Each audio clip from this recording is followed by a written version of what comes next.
ração, né, a minha formulação de ração e a qualidade da minha ração, eu tenho que pensar se está atendendo nutricionalmente. Então, quando a gente fala assim, a ração tem X% de proteína digestível, é exatamente a proteína que o animal consegue aproveitar. Ele tem X% de lisina digestível, então é aquela lisina daquela ração que ele consegue aproveitar, ou daquele ingrediente. Né? Da mesma forma, tem 3.200 kcal de energia digestível, ou de energia metabolizável, ou de energia líquida. Então é quanto de energia realmente o animal consegue aproveitar. Se eu colocar energia bruta, eu não sei se o animal está aproveitando aquilo na sua totalidade. Né? Para algumas espécies animais, né, ainda a gente trabalha com energia digestível, né? Mas para outras espécies a gente trabalha geralmente com energia metabolizável, tá? Que é a energia, que é a retirada da energia das fezes, da urina, e é corrigida pelo balanço de nitrogênio. No caso de aves, frango de corte, ave de postura, ave de forma geral, a urina e as fezes, elas não são separadas, elas saem em conjuntos, tanto é que a gente não chama de fezes ou urina, é excreta. Né? Então, para aves, toda a ração ela vai ser em energia metabolizável. Tá? Então, pode ser a anabolizado verdadeira ou a energia metabolizável, que a metabolizável verdadeira é corrigida também pelas excreções endógenas. Tá? Então, mas para isso, toda vez que a gente vai fazer, por exemplo, um estudo com um ingrediente novo, eu vou testar um ingrediente novo, eu tenho que fazer um ensaio de digestibilidade. Ensaio de digestibilidade em vivo, né? Que eu vou pegar o animal, ofertar o ingrediente a ele para saber se ele realmente consegue, quanto da proteína daquele ingrediente ele consegue digerir, quanto dos aminoácidos, quanto da energia, né? Para daí eu saber o valor nutricional daquele alimento para o animal. Por isso que a gente tem as tabelas, porque facilita muito a nossa vida em relação à composição nutricional dos alimentos. Mas a gente sabe que dependendo do alimento, ele pode ter uma variabilidade muito grande na sua composição.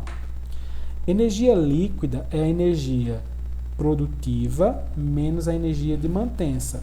Então, a energia líquida, por exemplo, é a energia que o animal requer para ficar vivo e quanto ele precisa para produzir. Vamos supor, produzir ovos, ou produzir carne, ou produzir leite.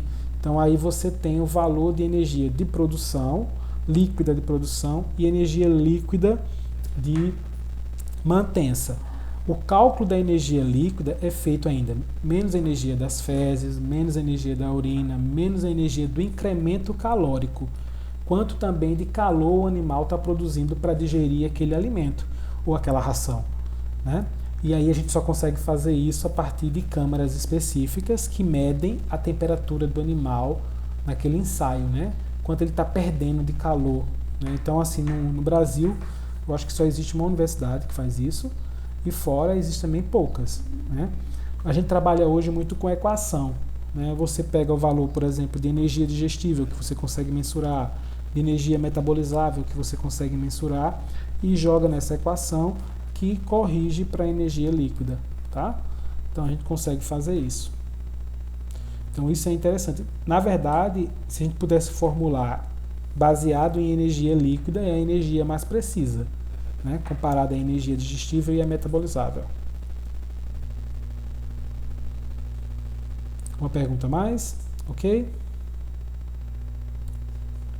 Um outro aspecto também, que é a qualidade, está relacionado à qualidade sanitária, né, daquela ração. Né? A questão de micotoxinas, a gente sabe que vários ingredientes podem ter presença de fungos, aspergilos que podem produzir micotoxinas e tornar aquele alimento inapto para o animal.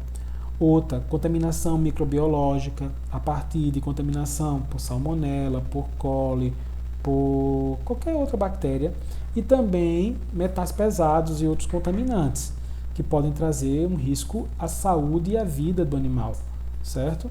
Então a gente precisa também ter esse cuidado. E muitos processos térmicos visam exatamente também ter esse aspecto sanitizante. Mas, por exemplo, metais pesados não. se a gente tiver contaminação.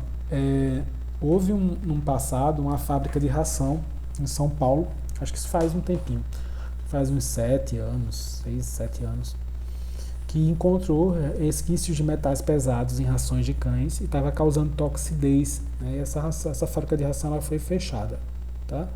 Porque não pode, né? No Brasil não existe uma legislação muito precisa de quanto de cada metal pesado, né, pode existir, mas a gente se baseia em outras legislações de outros países, como por exemplo a União Europeia, que é bem mais avançado nesse aspecto. Então essa qualidade nutricional e fisiológica, ela está embasada em alguns pontos. Primeiro, o atendimento nutricional, né? O quanto realmente o animal precisa receber e quanto ele está recebendo, né, nutricionalmente falando. Outro é o aspecto de granulometria, porque também não adianta eu pensar assim, o animal está recebendo a ração que atende, mas ele não consegue comer, né? Não cabe na boca do animal. Ou então, no número eu tenho os valores lá, mas no processo digestivo não, porque a granulometria não está adequada. Por exemplo, se eu disser assim, eu pegar um milho grão inteiro e dizer que ele tem X% de proteína e tal, ele está lá. Mas se eu deixar ele em grão, o animal vai aproveitar a totalidade do que está ali? Não. Certo? Então é outro ponto. E a qualidade do pellet também. Tanto o processo de extrusão ou de pelletização, né, que é o que mais relacionado ao pellet, ele tem uma função também. Porque se o pellet se desfaz, se o pellet é quebradiço, se o pellet tem características que vão proporcionar uma baixa segurança sanitária, né, isso também influencia na qualidade nutricional e fisiológica daquele alimento. Então a gente precisa também levar em consideração. Então a pelletizadora, ou a extrusora, ou a expansora tem que estar calibrada de forma eficiente. Então eu preciso ter uma granulometria específica para também que ocorram esses processos, um calor em tempo específico, porque também assim, eu posso ter problemas, como a gente pode dizer assim, de reação do Maillard, né? Pode também ocorrer caramelização, né? Então, o que vai acontecer? O excesso do calor também pode ser prejudicial. Eu posso indisponibilizar os nutrientes devido ao processo, né, térmico que foi eficiente. Vamos supor que o alimento ficou muito tempo lá no tubo expansor e, consequentemente, aqueceu demais. Então, aquilo que ocorreu, aquele escurecimento não enzimático por uma reação de Maillard, então o que é que vai acontecer? É como se eu estivesse indisponibilizando, né, parte da energia ou então desnaturando outros nutrientes. Porque o excesso de calor, por exemplo, acima de 55 graus Celsius, começa a desnaturar proteínas e vitaminas, né? Então é um outro ponto. Então eu tenho que ter certeza também que, né, essa qualidade está sendo mantida. Então mesmo que a temperatura seja alta, mas por quanto tempo ele está passando, né? Que velocidade, né? Tanto é que, por exemplo, hoje a maioria das pelletizadoras e extrusoras tem o que a gente chama de condicionador. O que é esse condicionador? É até para manter o princípio que a gente chama de princípio FIFO, né? O primeiro que entra e o primeiro que sai, né? Que é first one, first fire, né? Então assim, o primeiro que entra é o primeiro que sai. Então, por isso que é FIFO. Então esse princípio ele está baseado que aquela partícula, né, que está recebendo aquela carga térmica vai sair também primeiro, não a que veio atrás, né? Só que isso, pensando, como a gente pode dizer assim, no equipamento, não é bem isso. A gente tenta fazer com que ocorra isso, mas não é 100%, tá? A gente consegue, né, manter. Então o condicionador ele tanto já vai aquecendo a ração a temperaturas mais baixas, né, para que também não ocorra aquele choque térmico, né? Que, por exemplo, a ração estava numa temperatura ambiente e recebeu depois uma temperatura de 120 graus Celsius, né? Então isso também dificulta a gelatinização do amido e aí também o processo de pelletização ou de extrusão. Então é um outro ponto que a gente precisa entender também, aí é a questão da pelletização, que a gente vai falar mais à frente, mas que eu quero chamar a atenção de vocês que Os equipamentos modernos possuem isso, né? Não é abrupto, né? Então a granulometria, ó, só para chamar a atenção, né? Isso aqui é uma peneira granulométrica, né? Ela tem várias peneiras com de meshes diferentes, né? De partículas diferentes. E aqui, ó, moí o milho, né? Ó, o mais grosseiro é o amido, todinho lá embaixo. Então, dependendo da granulometria também, eu posso potencializar ou prejudicar, né, a qualidade da minha dieta, da minha ração. Consequentemente, vamos supor, se ficou mais essa parte de casca do milho, do grão, né, vai ter um valor nutricional mais baixo. Então, claro, né, que vai depender de como foi moído.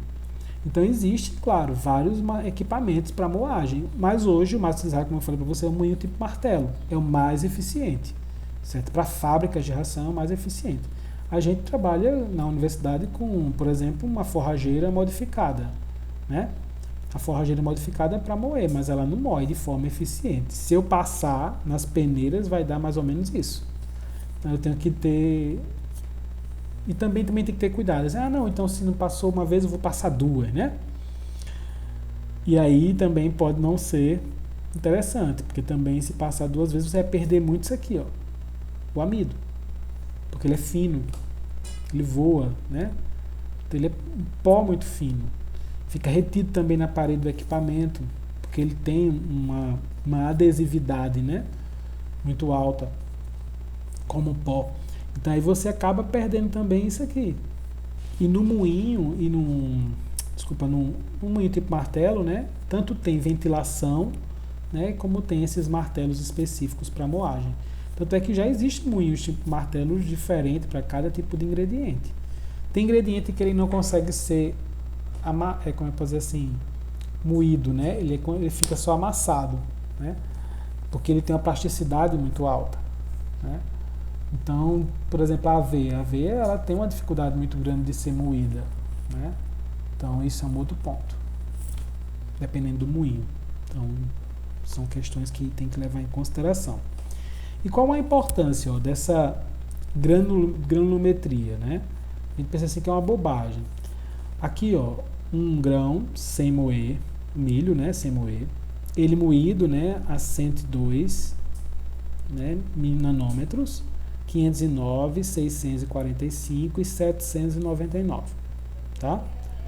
Então aqui é o coeficiente de digestibilidade da matéria seca, o coeficiente de digestibilidade da proteína bruta, a energia digestível desse milho e a energia metabolizável. A gente observa, ó, que até aqui, ó, quando ele está muito grosseiro ainda, né? Aqui quanto maior, mais fino, tá, gente?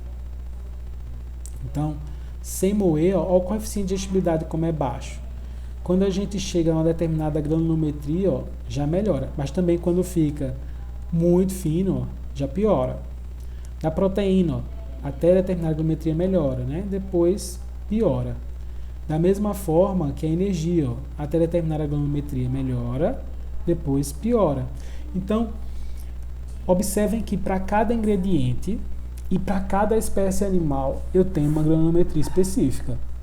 Então, isso é um ponto extremamente importante, né? Então, nesse aspecto aqui, o ideal seria 509, tá, Matheus?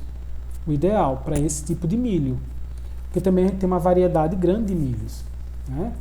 Então, a gente precisa entender que existem essas especificidades, tanto da espécie, uma granulometria específica, tá? Como também do ingrediente, tá bom? Sim, de mestres por peneira, tá? É o número de mestres por peneira.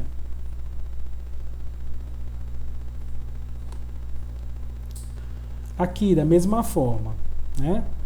Então, aqui já são dietas, né, formuladas, né, e moídas.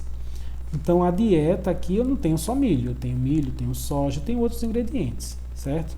Então, aqui em relação a parâmetros produtivos, como ganho de peso, consumo de ração e conversão alimentar.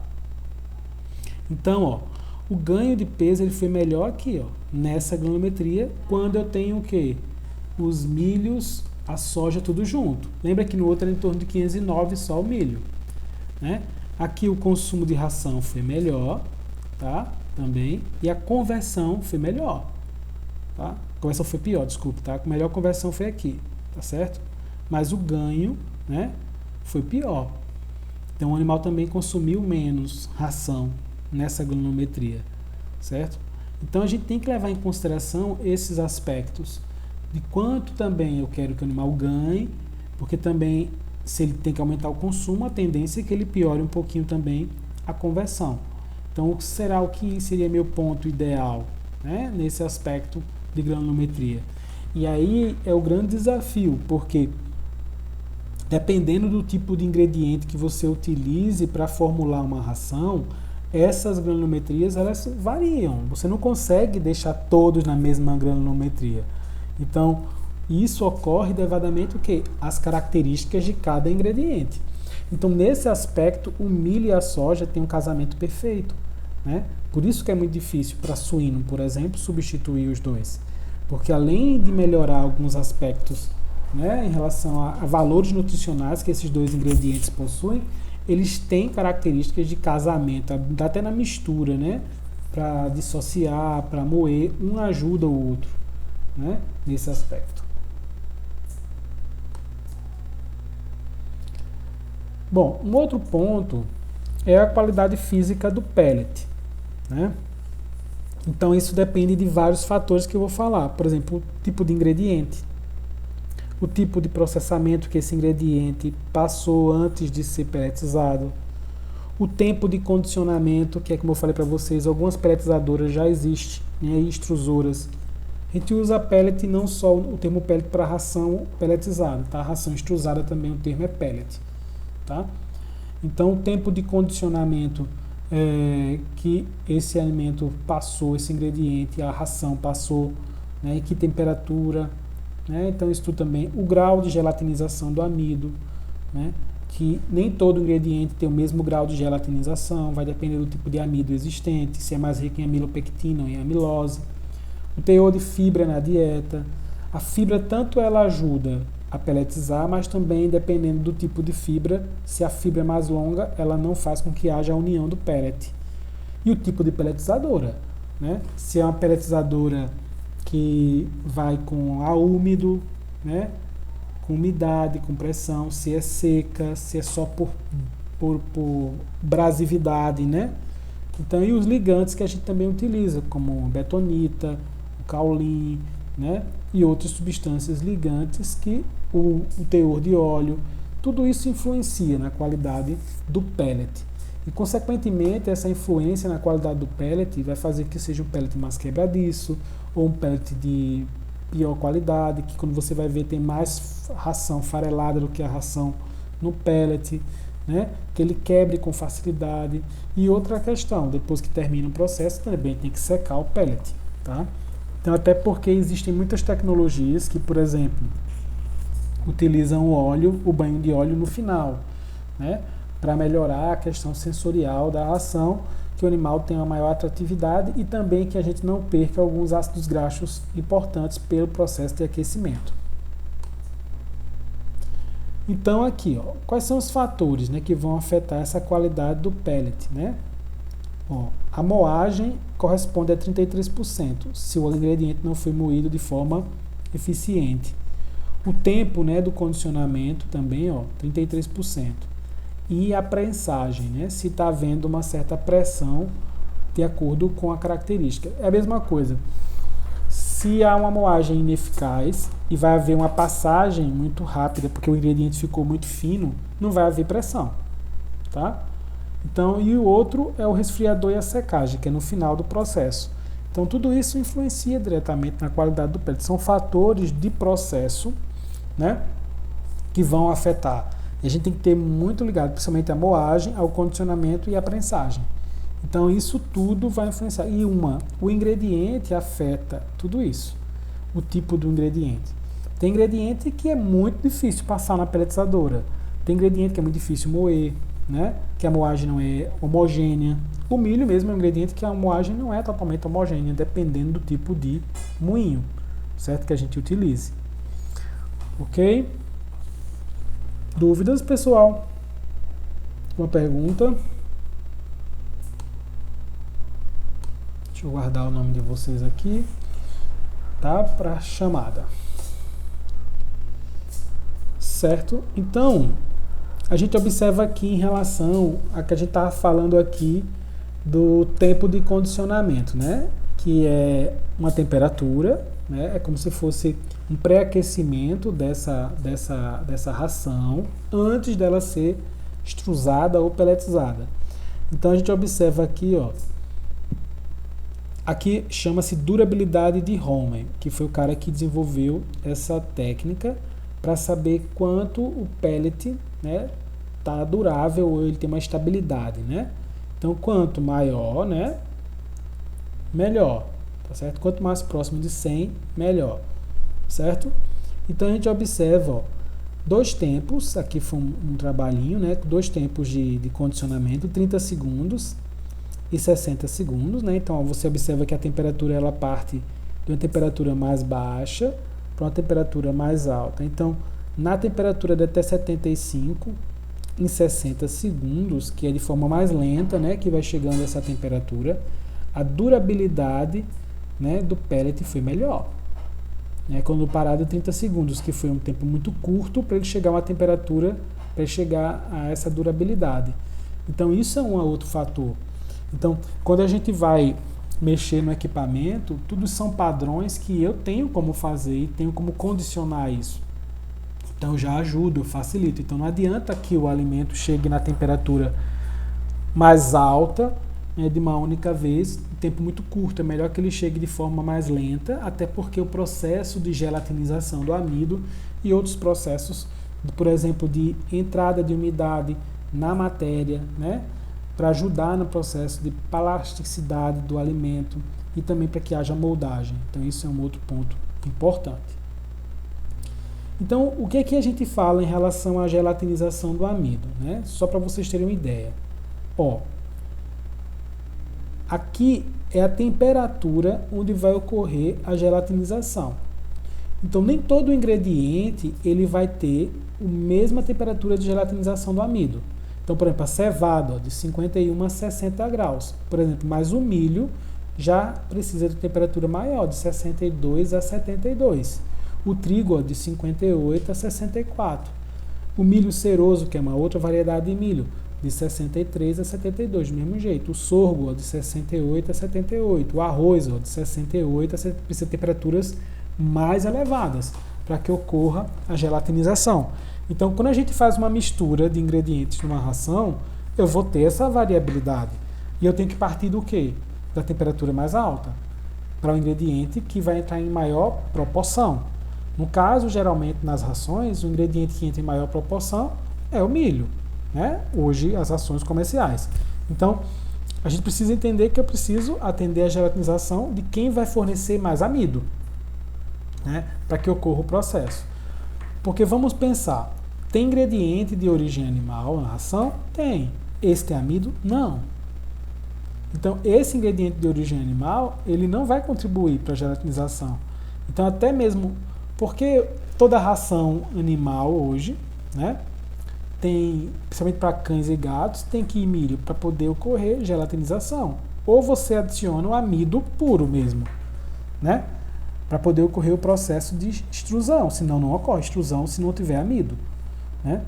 Então eu preciso entender que isso é essencial, né? Então até mesmo aquelas de latinha, né, que a gente chama de ração úmida, ali vai amido, né? Ocorreu um processo de aquecimento, não é só carne ali, tá? Não é só produto de origem animal, tem uma maior proporção, mas tem amido, certo? Então isso tudo é o que a indústria tem trabalhado, visando exatamente características que as rações requerem hoje, né? E a gente observa, por exemplo, rações de baixa qualidade, né? O pellet é quebradiço, né? O pellet não tem uma forma muito adequada, né? Às vezes até é muito duro para o animal mastigar, quebrar, e acaba o animal engolindo o pellet de forma intacta, né? Não fazendo a função da quebra, da mastigação de forma efetiva. Então, tudo isso tem uma relação com a escolha dos ingredientes e com o grau de gelatinização também do amido. Eu não sei se vocês lembram, não sei, né? Ou alguém já criou animal. Tinha uma época que tinha uma ração que ela tinha um pellet como se fosse fofinho, né? Para simular, né, como se fosse um pedaço de carne na ração, né? Ali é basicamente amido gelatinizado, né? Com, com, por exemplo, com colágeno, né? Juntos e colocado sabor e cor, né? Só para dar aquela imagem que pra gente, né? Não é nem pro animal, né? Então, assim, até hoje acho que ela não tem mais no mercado, não. Mas existia visando isso, né? Para dizer que era, por exemplo, pedacinho de carne. A gente observa muito nesses petiscos, né? Tem petiscos que são mais fofinhos, né? É muito amido gelatinizado, né? Com uma emulsão que pode sim ter colágeno, ter outros produtos de origem animal. E um outro ponto, né, que é importante a gente frisar é a qualidade sanitária, né? Ela não pode ter micro-organismos patogênicos ou então ter níveis, né, que sejam aceitáveis e nem componentes tóxicos para não prejudicar os animais e não deixar resíduos, que isso com a vida do animal, com o passar do tempo, isso vai sendo acumulativo, principalmente metais pesados, e pode começar a proporcionar problemas sérios na vida do animal, inclusive alguns tipos de câncer, né?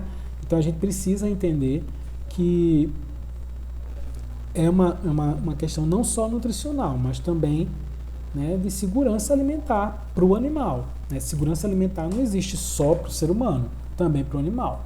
Certo? Então a gente precisa entender isso. Então, trouxe algumas situações, por exemplo, ó, aqui eu tenho a quantidade de fungos, de bactérias totais, de enterobactéria e salmonela.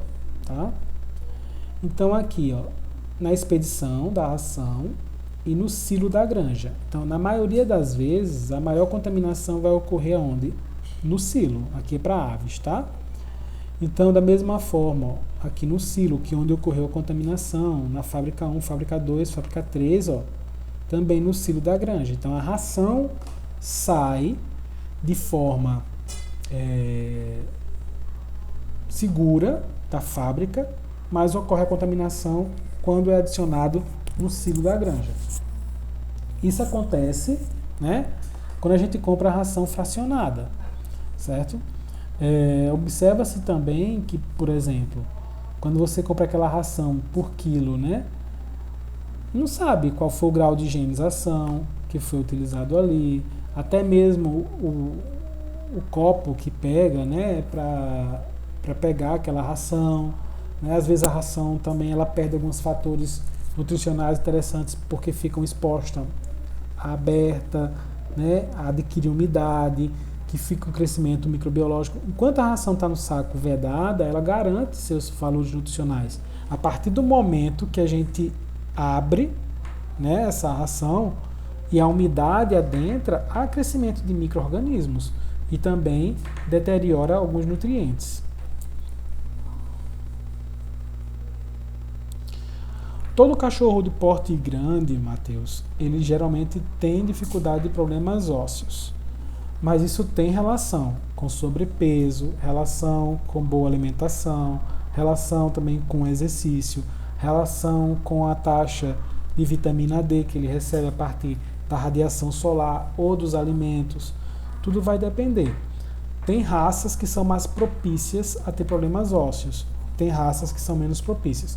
Pastor alemão, pelo porte dele, ele pode ter sim, né? Porque geralmente cachorros de porte grande, né, tem problemas ósseos com o passar do tempo, né? Não necessariamente, mas a ração ela influencia. Mas o que a gente tem observado hoje tem uma relação muito direta da vitamina D com a formação do osso, né? Que ela tem uma relação direta, né, com a questão da calcificação. E hoje, principalmente os animais têm ficado mais confinados, com menor mobilização, recebendo rações que nem sempre, né, são adequadas no teor de cálcio e de fósforo, que calcificação dos ossos também tem relação com fósforo e magnésio, certo? Então tudo isso é um conjunto de situações que podem favorecer, né? Tem cães, como por exemplo, que é muito comum ter problemas nas articulações, não é nem no osso, né? são os dog alemão, pelo porte, né? Isso mais pelo desgaste, pelo tamanho. Então, eles precisam receber uma suplementação de colágeno e de outras substâncias que ajudem nessa formação, inclusive cálcio e fósforo. Tá?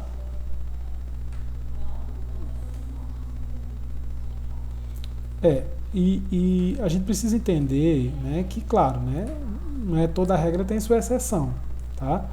Então, assim, se o animal ele é bem cuidado, ele geralmente não pode. É muito comum em pastor alemão, labrador, provavelmente também displasia, né? Que é para poder, geralmente não ocorre, né, às vezes ocorre a soltura, né, do osso devido a problema de displasia. Então, mas isso depende muito do cuidado do dono, tá? Então a gente tem que ter responsabilidade. Por isso que eu digo assim, às vezes o barato sai caro. Comprar uma ração muito barata, às vezes isso tem um reflexo negativo na formação óssea do animal.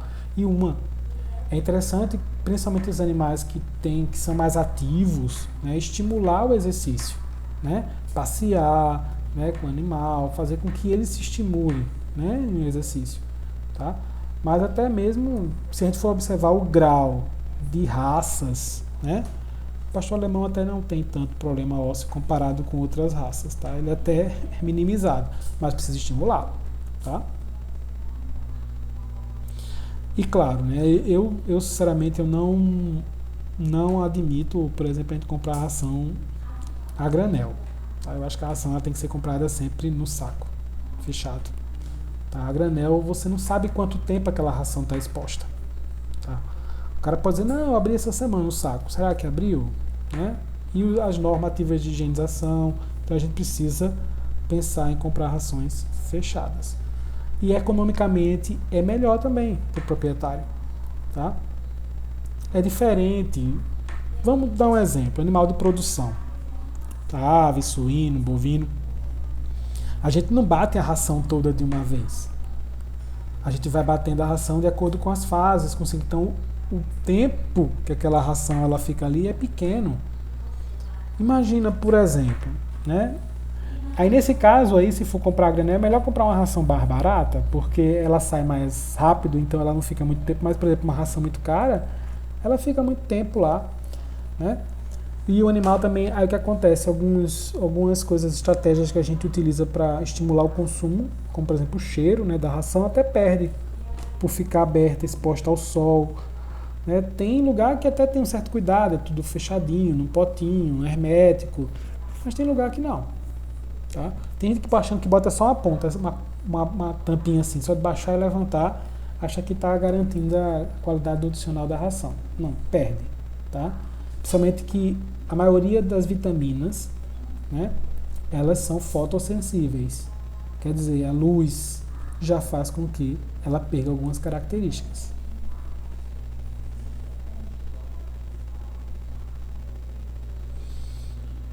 Bom, aqui dentro de ingredientes, ó, a presença de salmonela, né, aqui o número de amostras, a gente observa que é bem representativo.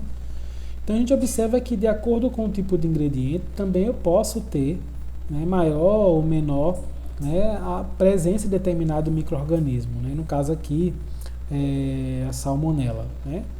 O milho, o farelo de soja, aqui oleaginosas, e claro, isso aqui foi tudo, ó, estudos realizados na União Europeia. Tá? Que é bem, se eu for pensar em controle sanitário de rações, é bem mais aguçado que o nosso país. Então imagine, né, o que a gente pode ter por aí, certo?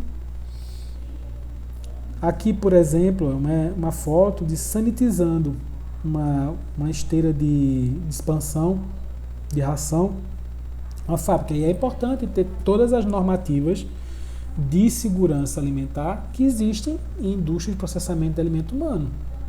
Muita gente pensa que porque é para o animal eu não tenho que ter higiene. Um ponto que é importante em relação a isso também. Você compra a ração e bota num pote em casa. Tá? Aquele pote não é higienizado. Muita gente pensa que cachorro não precisa lavar o pote. É de água e de ração. Tem que lavar, porque ali vai juntando aquele óleo daquela ração, que vai oxidando, que vai tendo contato com outros radicais livres ali presentes, que pode prejudicar a saúde do animal, né? Com o tempo. Então a gente precisa ter esse tipo de cuidado, não só para animal de casa, mas também para animal de produção, né? Tem que haver uma certa higienização constante dos comedouros e bebedouros, tá?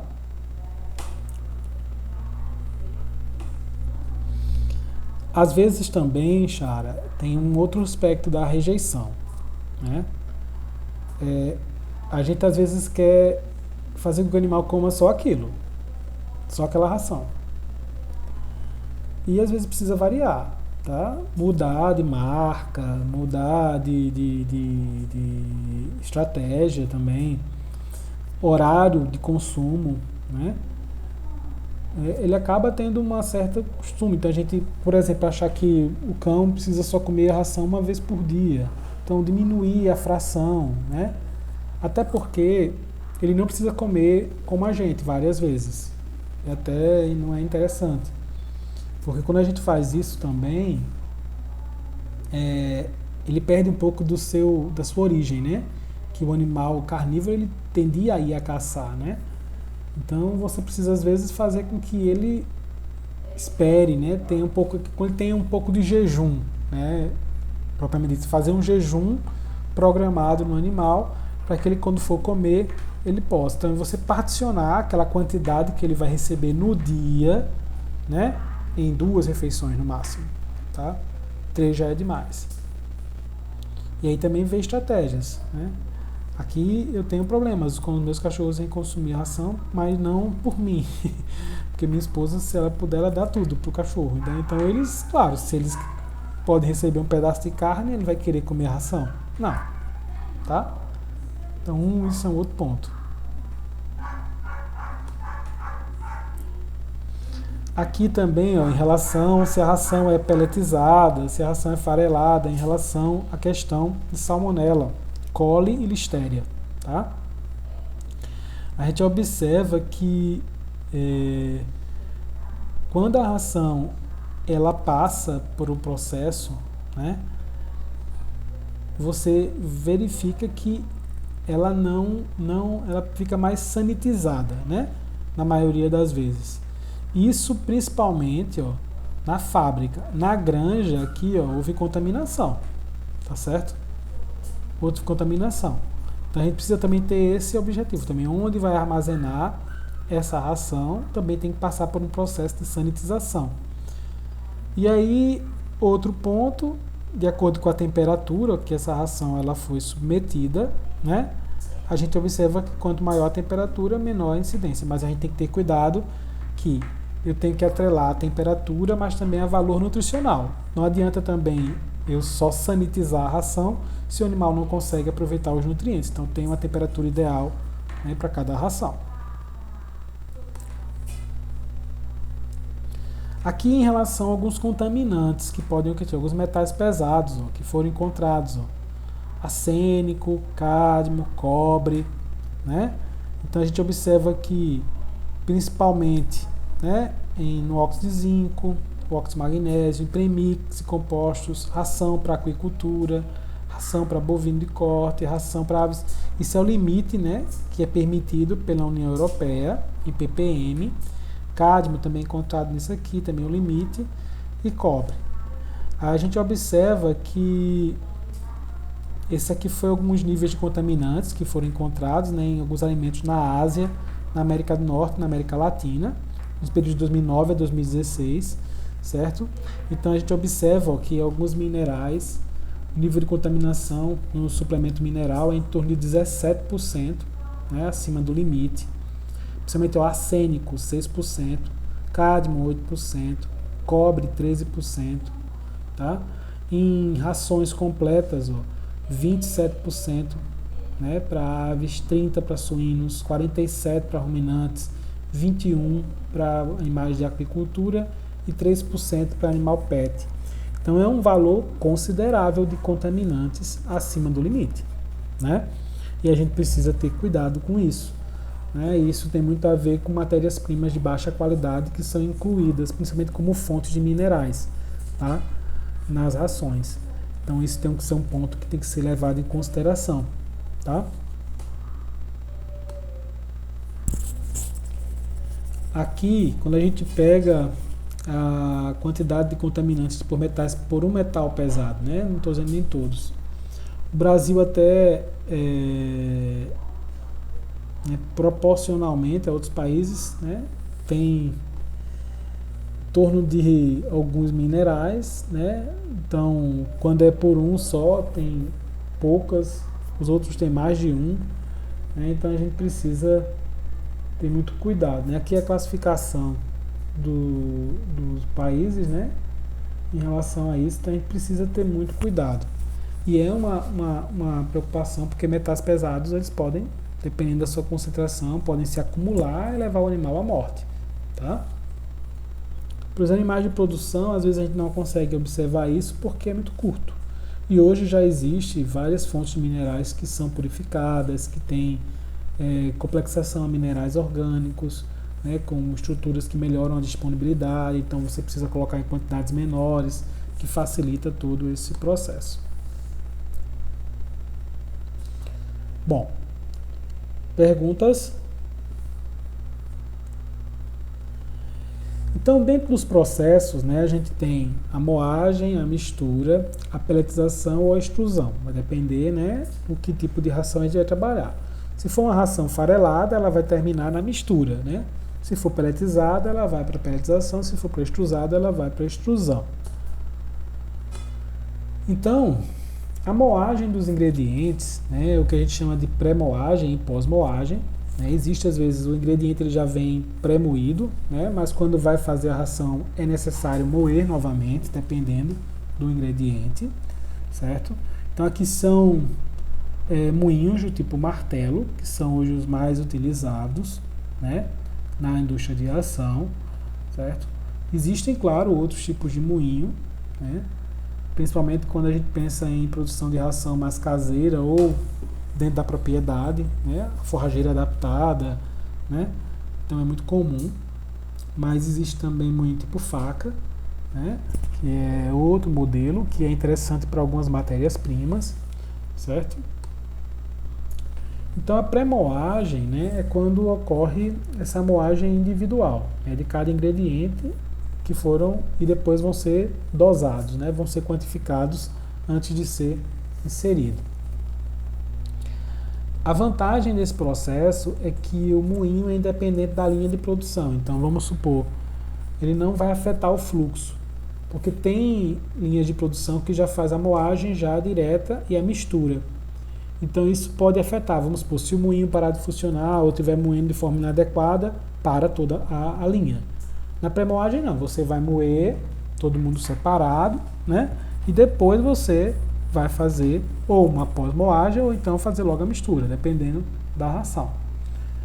Você pode mudar as peneiras para cada tipo de ingrediente, que na pós-moagem não é permitido, né? Porque é um momento de ter peneira só para todo mundo. E a desvantagem é o custo, né, que você tem que manter os silos, né, para armazenar esses ingredientes pré-moídos, né. Já a pós-moagens é utilizado nas plantas atuais, né, é uma moagem conjunta, eles são moídos e dosados na linha de fabricação. A vantagem é que você reduz o número de silos e de elementos de transporte, porque vai estar todo mundo praticamente no mesmo canto, né. E o produto é moído de forma uniforme, porque eles são moídos na mesma peneira e conjunto. Mas é aquilo que eu falei também. Dependendo do ingrediente, isso não é interessante, né? A desvantagem é que qualquer problema aqui, eu paro a linha de produção. Então, para-se de produzir a ração, né? Então, é uma coisa que também tem que se pensar quando a gente pensa no processo. Então, esse processo de moagem, o que ele visa, na verdade? Né? Uma redução de partículas, diminuir o tamanho de partícula, e hoje o moinho mais utilizado, como eu falei, é o tipo martelo. E vai depender, né, do diâmetro geométrico, né, que vai ter esse grão, esse que você quer. Né? A gente vai trabalhar dentro de cada espécie. Eu tenho uma granulometria específica, vocês observam, para suínos e para aves já é diferente, tá? Então a gente precisa ter isso em mente, que para cada espécie eu vou ter um grau de moagem, um tamanho de partícula específico, tá? Independente se aquela ração vai ser farelada, se vai ser peletizada ou se vai ser extrusada, tá? Então aqui mais ou menos como ocorre esse fluxo, né, do moinho. Então aqui eu tenho as frações A, que é o alimentador, né, com separação de gravidade e magnético, porque também para fazer com que essa ração desça e não fique presa na parede. Tem um filtro, né, que fica aqui nessa parte superior, que vai fazer com que haja a retenção, né, de partículas e também para que não saia, não fique muito depositado muito pó fino, né? O C é o moinho do martelo, que é onde fica mais ou menos essa fração, onde ele vai ter várias cabeças, né, o martelo, e vai sendo triturado dentro de uma peneira. D é a entrada de ar, para que faça realmente com que haja o fluxo sempre para baixo, né, e não volte. O F é o alívio, que é uma área para quando, conforme for moendo, vai tendo uma saída, né, dessa ração, né? O E aqui é o diafragma, que vai fazer com que haja numa situação que você precise, né, desligar, você tem um fluxo e não haja entupimento, né, do equipamento, né? G é um dispositivo de fechamento, quando você quer que não saia já o moído, né, ali por baixo, né? O H é o exaustor, que aí é fora do equipamento, né, para que a granja não fique, a fábrica de ração não acumule muito pó, certo?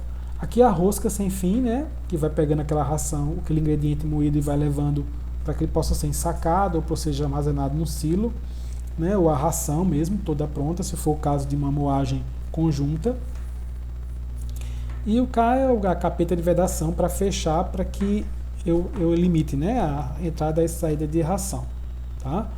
Claro que isso é um diagrama desse modelo de equipamento. Existem vários outros que vão ter diagramas. Eu quero que vocês entendam que tem partes do equipamento que são responsáveis para que tenha um fluido no processo de moagem, né? Então não pensa que moagem é uma coisa muito simples que não tem importância. Tem no aproveitamento do alimento, tem na potencial de mistura, tem nas características de peletização e de extrusão, tem no aspecto também da distribuição dos nutrientes de forma uniforme, para que não tenha junção de finos e o animal deixe de consumir alguma coisa no fundo do coxo, né? Então tudo isso tem uma relação. Que o animal também não faça seletividade de partículas, principalmente se for ração farelada. Então vários fatores eles podem afetar a moagem. Tá? Primeiro, a matéria-prima, né? Como eu já falei para vocês, tem matéria-prima que tem maior facilidade em moer, outras maior dificuldade.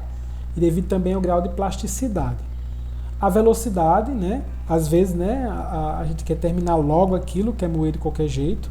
Então, se por exemplo eu utilizar uma peneira, né, que ela não tenha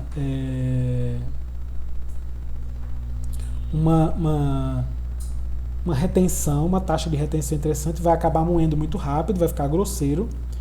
E o tipo de martelo ou equipamento que vai ser utilizado, né, para isso. E os graus da peneira também, como falei, e a ventilação, porque a ventilação tanto ajuda a resfriar a ração, tá, mas também força para que o fluxo seja constante e não junte finos na peneira, entupindo ela. Tá? Então tudo isso afeta o grau de moagem. Certo? Alguma dúvida, gente? Estão aí?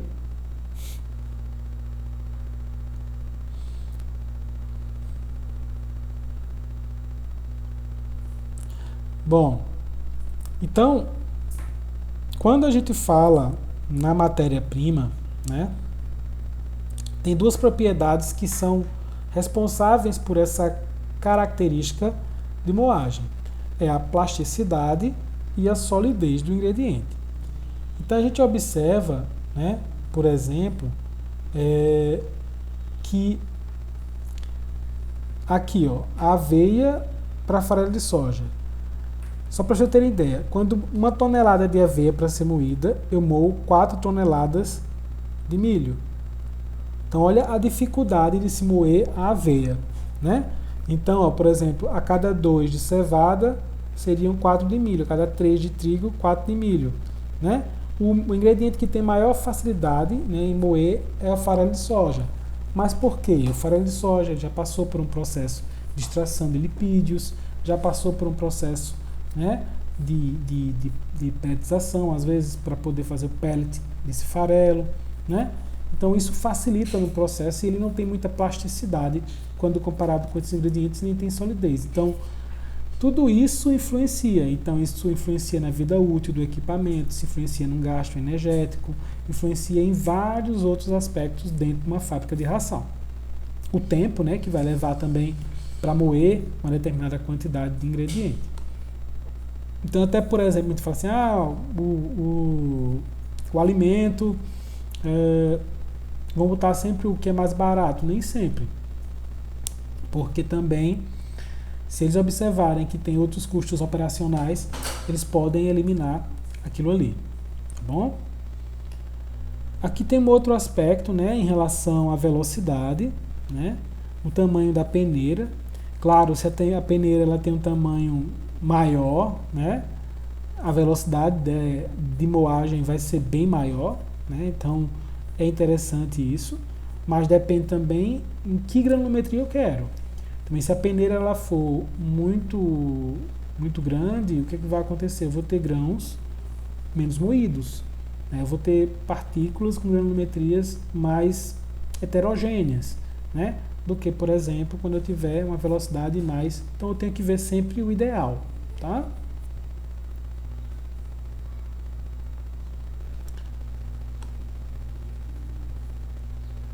Um outro ponto, né, é a quantidade de martelos que eu tenho no moinho. Existe moinho com uma infinidade, né? Quanto maior o número de martelo, maior vai ser a quantidade do processamento, e quanto maior o martelo, também mais partículas mais finas. Então também eu tenho que ver isso. Que granulometria eu quero para saber também que tipo de moinho eu vou utilizar. Então martelos também que sejam mais finos ou martelos que sejam mais grossos. Aqui, por exemplo, eu dei um exemplo de 3 milímetros e de 9 milímetros. Né?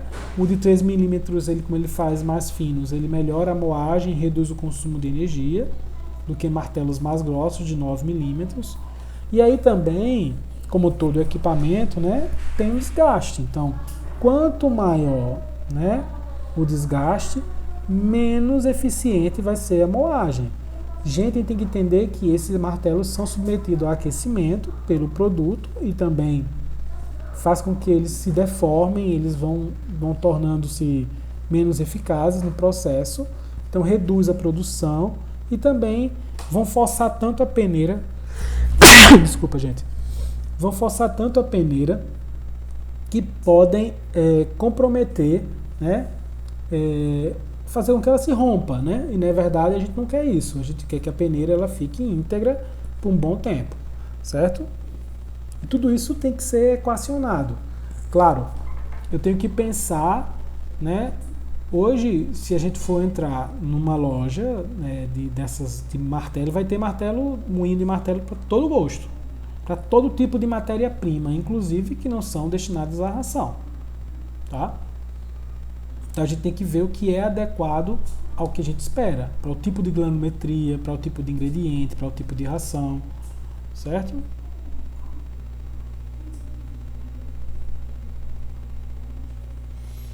Bom, Felipe, a soja, quando ela está em grão, né, como a gente já falou lá em fatores antinutricionais, ela está rica em fatores antinutricionais, certo? Claro, se ela está com óleo, ela é mais energética. Então, teoricamente, talvez eu não precisasse usar, né, óleo. Vai depender muito da característica da ração, certo? Porém, ela vai estar rica em fatores antinutricionais, porque vai ser a soja integral. Mas a gente pode também tostar a soja integral, né? Passar ela por um aquecimento para minimizar esses fatores, certo? Então, se ela for tostada integral, né? Ou peletizada integral, que eu já vi, extrusada integral também, pode usar. E geralmente, por ela ter mais energia, né? Ela acaba diminuindo a entrada de óleo ou até mesmo retirando o óleo, né? Depende muito dos outros ingredientes que vão constituir a ração. Bom, aqui do número de martelos, ó. Então aqui o número de martelos, ó, quanto maior, né, o número de martelos, maior a taxa, né, de moagem e menor a questão da retenção, né? Vai diminuir a retenção do material na peneira, certo? Da mesma forma que aqui a gente observa, ó, de acordo com o ingrediente, né? Ficou pequeno, até já te figura, mas com o ingrediente você observa que o milho e a cevada, né? O desgaste, né, é maior, né, na cevada do que no milho, porque como tem que passar mais tempo para moer, né, devido à plasticidade da cevada, né, então desgasta mais o martelo do que o milho. E aí vai em relação à plasticidade, à dureza, alguns aspectos que são interessantes levar em consideração nesse momento. E outro ponto é a característica da peneira, né? Então a gente sabe que de acordo com a eficiência da moagem, vai depender da espessura, do diâmetro, da área de abertura, né? A gente trabalha geralmente com 2 a 3 milímetros de espessura, com 2,5 a 5 milímetros de diâmetro, que é o mais usual. Mas, por exemplo, para rações de peixe e para pet food, né, que é animais de estimação, a gente trabalha com furos menores, né? Isso até porque geralmente esses pet foods, né, são animais que são carnívoros, então eu preciso maximizar o processo de gelatinização, de extrusão, de aproveitamento, né, desse ingrediente. E também eles têm uma exigência de volumetria diferenciada, até porque eu preciso também dar uma maior, como eu posso dizer assim, maleabilidade ao pellet, né? Ele não precisa ser tão rígido, né, como um pellet, por exemplo, animal de produção. Então aqui, por exemplo, a área de abertura com 50% e 30% da peneira, né? Claro, aqui eu vou ter uma vazão muito maior do que nessa, vai ter uma retenção maior nessa. E claro, dependendo, ó, com a capacidade, eu vou ter vazões diferentes. E consequentemente, né, isso também tem uma influência na retenção de umidade. Então, às vezes, se ela fica mais retida, ela acaba recebendo umidade do calor que é gerado ali, né? E aí precisa de maior tempo também na secagem, lá no processo depois final, certo? Então é outro ponto que a gente tem que levar. E o consumo, é claro, se ela retém mais, o consumo de energia vai ser maior. Por que o consumo de energia vai ser maior? Porque ela vai ter uma velocidade menor de passagem, tá? Demora mais. A ventilação na moagem, ela é importante porque ela faz com que essa câmara de ar faça com que haja fluxo dessas partículas, que elas passem com maior facilidade na peneira, sem reter, certo? E a ventilação também evita formação de finos, porque o que acontece? Se fica retido, o martelo vai ficar lá pressionando, né? Se passa, não, ele passou, então não vai haver necessidade. E outra, reduz também o desgaste do martelo e da peneira, porque refrigera, né? Diminui o aquecimento ali dentro. E também vai diminuir a retenção. Tá? Então vai ter menor trabalho em relação a isso. Aumenta a capacidade do moinho, né? A ventilação. Hoje a maioria dos moinhos modernos tem sistema de ventilação. E reduz o consumo de energia, né? Que é uma coisa também que a gente tem que levar em consideração. E só que, da mesma forma que ajuda, dependendo do processo, pode prejudicar. Porque como a ventilação, de uma certa forma, ela afeta o teor de umidade dos ingredientes, né? Pode secar os ingredientes de forma mais efetiva, reduzindo, né, a retenção de umidade, que às vezes é desejável, dependendo do processo que a gente vai fazer. Se for, por exemplo, um processo de pelletização ou de extrusão, tá? Então isso tem um efeito que a gente tem que levar sempre em consideração, tá? Mas isso também não é nada do outro mundo, é possível ajustar o equipamento. Então, esses fatores da moagem, né, a gente observa que a velocidade, quanto maior, ela diminui, né, a capacidade, né, porque ela tem um diâmetro geométrico mais fino. Quando ela diminui, ela aumenta a capacidade em toneladas, então, mas só que o diâmetro geométrico do ingrediente acaba sendo mais grosso. Quanto maior o número de martelos também, eu diminuo a capacidade, né? Porque eu vou ter um diâmetro geométrico mais fino. E também, quanto menor, eu vou aumentar essa capacidade, porém eu vou ter um diâmetro geométrico mais grosso. E da mesma forma o diâmetro da peneira, se ele é maior ou menor, vai diminuir a capacidade se ele for maior, e vai ter um diâmetro geométrico mais fino, e da mesma forma, se for menor, ele vai aumentar, fazendo um diâmetro geométrico mais grosso. E a área de abertura da peneira, quanto maior, vai diminuir a capacidade, vai ter um diâmetro geométrico mais fino, e também, quanto for menor, vai aumentar, né, a capacidade, porém eu vou ter um diâmetro geométrico mais grosso. Então, tudo vai depender do objetivo, né, da minha ração, da espécie, da geometria, do que eu preciso, né? Então a gente tem que ficar muito atento. Então não existe uma receita de bolo, tá? Que é isso que vocês têm que começar a pensar. Cada situação que vocês forem expostos na vida profissional de vocês, vocês vão ter que achar a solução para aquela realidade. Não é para uma realidade geral. O papel da gente aqui é trazer onde vocês procurarem isso e como vocês vão buscar essa informação e aplicar, tá? Mesmo que seja o mesmo ingrediente, a mesma ração, mas vamos supor, os equipamentos são diferentes, então é outra coisa, é outra solução que vocês vão ter que buscar. Então tentem sair da casinha, né? Às vezes, né? Não é só aquilo, então vocês vão ter realidades distintas, né? E cada realidade vai fazer com que vocês tenham uma dinâmica diferente. Eu lembro quando eu trabalhei em fábrica de ração, todo dia era um problema diferente. Todo dia. E nem sempre é a mesma solução. Tá? Então vocês precisam ter em mente isso. Certo? Saia um pouco, não existe receita de bolo. Tá? Pelo menos dentro da produção animal, não existe receita de bolo. Cada situação a gente vai, claro, tem coisas que são específicas, mas você vai ter que trabalhar de forma diferenciada para cada produtor, para cada tipo de alimento, para cada animal, para cada... Então, é N coisas. Tá bom? E esse dimensionamento, né, do processo de moagem, né, ele depende de alguns fatores, como a capacidade do moinho, o volume do pulmão, do equipamento, o volume de ar que é jogado, que depende do volume do pulmão, a perda de carga que acontece, que é natural, e o tamanho do filtro. Então, são fatores que são responsáveis por uma moagem efetiva, uma moagem que traga um resultado satisfatório ao processo, tá bom?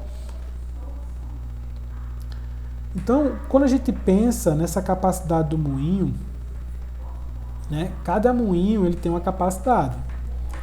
E essa capacidade de produção é medida por essa fórmula aqui, ó, que é capacidade de produção, potência do motor do moinho, tá? Que geralmente todo fabricante ele vai dizer qual é a potência do motor, o diâmetro, ó, do furo e esse JKW, que é o fator matéria-prima. Mas, professor, mas que diabo onde é que eu vou achar esse fator matéria-prima? Calma, né? Para cada matéria-prima eu tenho um fator, né? Então eu vou ter que utilizar esse fator naquele cálculo para saber a capacidade de produção de moagem de acordo com aquele ingrediente. Então observem que tem alguns aí, claro, mas existem outros que eu vou disponibilizar para vocês, mas geralmente também quando a empresa que fornece o moinho, ela tem esse valor de JKW, né, de alguns ingredientes. E claro, né, isso sempre vai ter que ser sempre observado e estudado. A gente também tem como encontrar, né, esses valores. Quando for um ingrediente novo, tem que fazer os testes. Tá bom? Ok, pessoal? Dúvidas?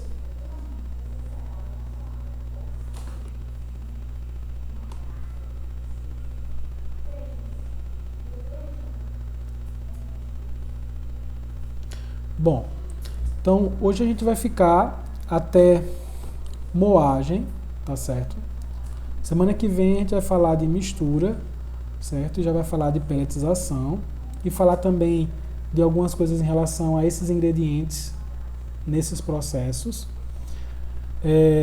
vão estudando, né, para a nossa prova. Vou colocar hoje mais uma atividade para vocês, certo?